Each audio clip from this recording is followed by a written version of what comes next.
We interrupt this originally scheduled program to bring you Mr. Robinson in Shakespeare in the Park.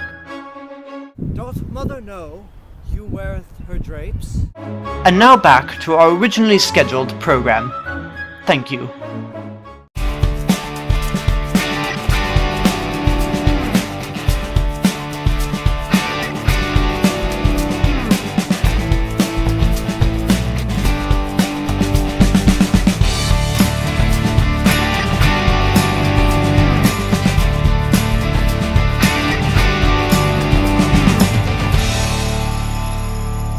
Alright, so this is my review of Joss Whedon's new film, Much Ado About Nothing. This is basically a retelling of William Shakespeare's play, Much Ado About Nothing.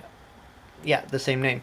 It's set in the modern day and is filmed in Joss Whedon's house. If you know William Shakespeare, you probably know the story about Much Ado About Nothing.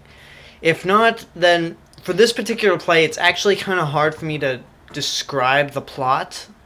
So I suggest you go do some research on the internet. I know that sounds really lazy, but I'm sure Wikipedia or the rest of the internet could do a much better job at explaining the plot than I possibly could. I found this movie to be really charming, and all the actors were really into their roles.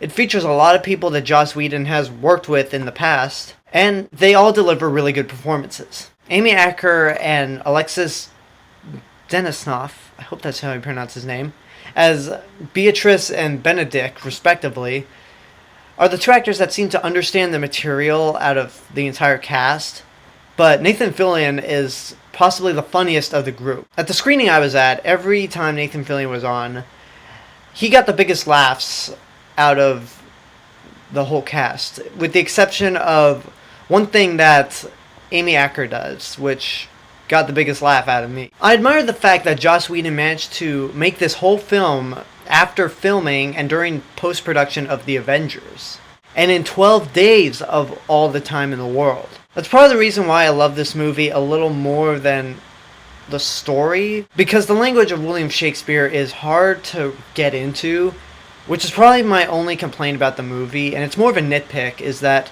for the first bit of the movie, it took me a while to get into because of that language. But after a while, I started getting into it. I enjoyed the performances. I admired the process of how this movie got made. And in the end, I had fun, much like the actors in this movie had fun making it. In the end, Much Ado About Nothing, it's charming, it's funny, but it's been released in select theaters. So if you manage to find a theater that's playing it in wherever you are, I suggest you go see it. But if you can't find it, then you have to at least rent it, because I'd say it's worth seeing in your lifetime. It's a really cute movie, and I liked it. So that's my review of Joss Whedon's adaptation of William Shakespeare's Much Ado About Nothing. This has been The Cinemas with Mr. Robinson. Leave a comment, subscribe, tell your friends about me, check out my other channel, AlexG8462, and I will see you guys later. Bye.